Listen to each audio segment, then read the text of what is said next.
You're listening to The Moose and the Loose, your 10 minutes action-packed financial podcast with your host, Mikey Hu.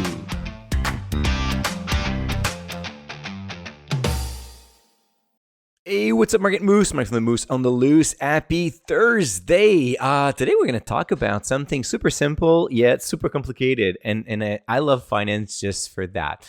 We're going to talk about the dividend payout ratio, which seems to be such an easy metric to understand, right? It's a percentage. I mean, like dividend per share divided by the earnings per share, boom, you have your payout ratio, and there you go. But I mean, of course, I'm not doing a 10-minute podcast on this to tell you that it's all you need to know about that. Actually, it's a lot more complicated than this, and the simple number, the simple percentage is not enough to make a decision. I've seen time and time over and over again that a payout ratio above 100% is actually a ironically pretty safe payout ratio. For example, from time to time, if you look at Costco payout ratio, since they are paying a big special dividend once in a while, if you're looking at this point, well, then the payout ratio is not going to work and it's going to be above 100%. Another example would be TELUS that has showed a payout ratio well above 100% for years now, like year after year after year. And then you may be thinking, well, how in the world this company is able to increase its dividend? And over the past 5 years, that's been like 7% annualized growth rate? So 7% dividend increase every year while your payout ratio is over 100, that doesn't make any sense, right? And technically, if your payout ratio is above 100%, that means that you are not making enough earnings per share to distribute the dividend. In other words, you need to borrow money to finance the dividend, which is kind of crazy. So we're going to take a look today at 4 type of dividend payout ratios with the pros, the cons, and how you can actually make a better decision once you know the difference between all of those. So the classic one, that's number 1, that's the classic dividend payout ratio. This is what I've been talking about for the past minute. Dividend per share divided by the earnings per share, super simple. And one thing that is great is you're going to get that metric super easily, like on financial statements. You can do it like really fast, and you can see how it evolve over time. So if sometimes goes up, goes down, but you'll see a little bit more. Now a few words on the calculation there. Before you jump, it's important to understand where the calculation has been taken, like which numbers, because you can do a payout ratio for the specific quarter. So just look at the quarter and say, okay, so you made like $1 in earnings per share, you pay 50 cents in dividend that quarter, so you have a payout ratio of 50%. But of course, one quarter, probably not enough, right? A lot of businesses are cyclical, so you cannot really base on one quarter. So then you can usually base it on 4 quarters to make a year. But sometimes you're going to have the payout ratio for 2024, so the 4 quarters of 2024. Some other times you're going to have the payout ratio for the last 4 quarters, so that's going to change every 3 months. It's going to evolve a little bit, so that's usually the best way to calculate your payout ratio. However, if the company has a very bad quarter or they have to report a major impairment, so a loss in the earnings per share, then it's going to modify your payout ratio big time. And probably that it's not reflecting the overall situation. So that's why I like to see the payout ratio trend instead of just looking at one number at one time. That is also another reason why I do not include the payout ratio in my stock filter, just because I don't want to discard companies that maybe had a bad quarter or they had to report a loss, but eventually they're well able to pay their dividend. So number 2, super important for companies that are capital intensive, such as TELUS, telcos, the cash payout ratio. So the cash payout ratio is the dividend paid divided by cash flow from operation minus capital expenditure. So when you spend a lot of money into new projects, and minus preferred dividend paid. So it's going to be closer to the reality of cash flow. But of course, the problem with this calculation is, again, you consider the capital expenditure, but you do not consider that if the business, like let's say a utility, for example, or a telco, wants to invest like $4 billion throughout the year into new projects, well, that's $4 billion is capital expenditure or CapEx.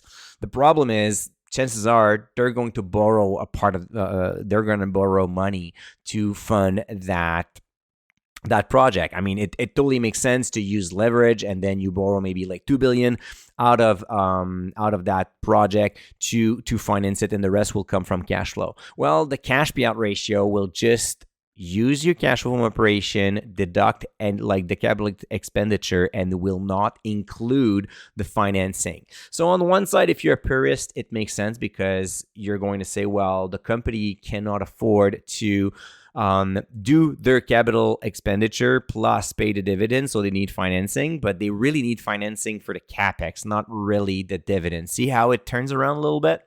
So anyways, understanding the context will give you a clearer view with the cash payout ratio.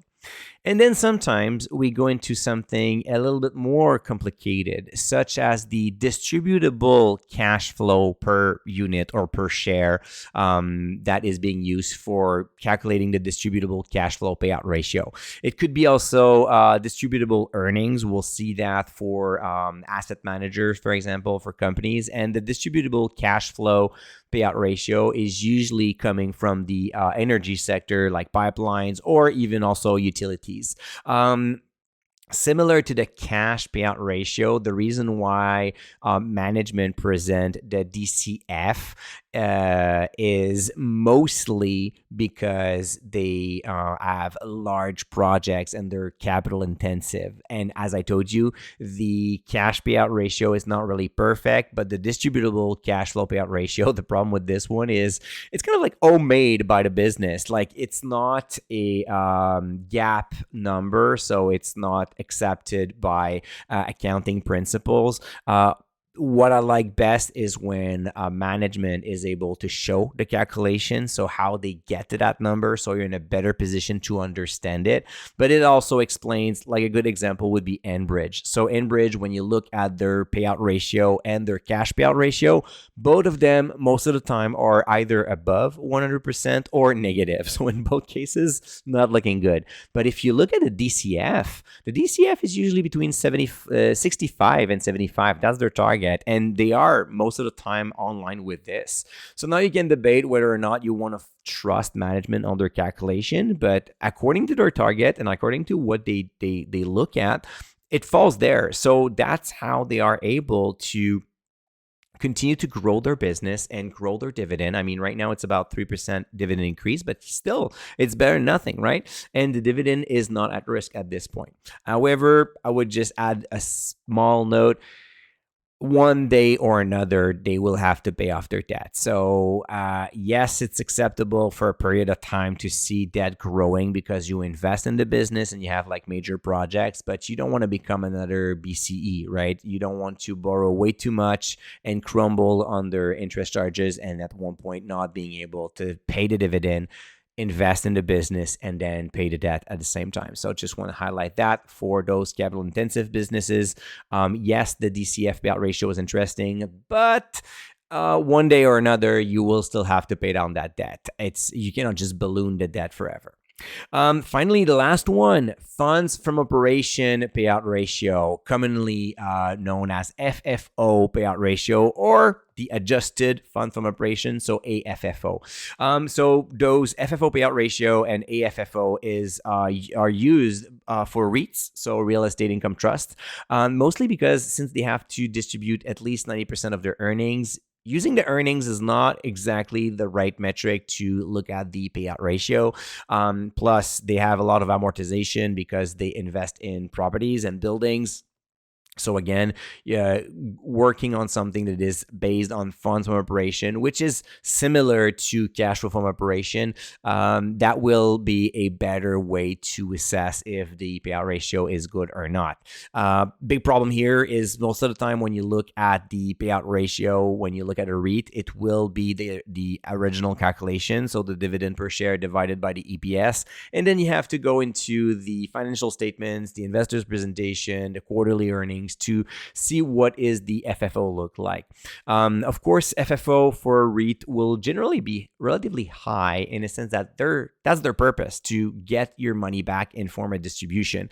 But of course, if you see a critical combination of no distribution increase for the past 5 years and then the AFFO or the FFO at like 102, 103% all the time, well, then you know that at one point or another, if the REIT has another problem, it's going to end up into a dividend cut.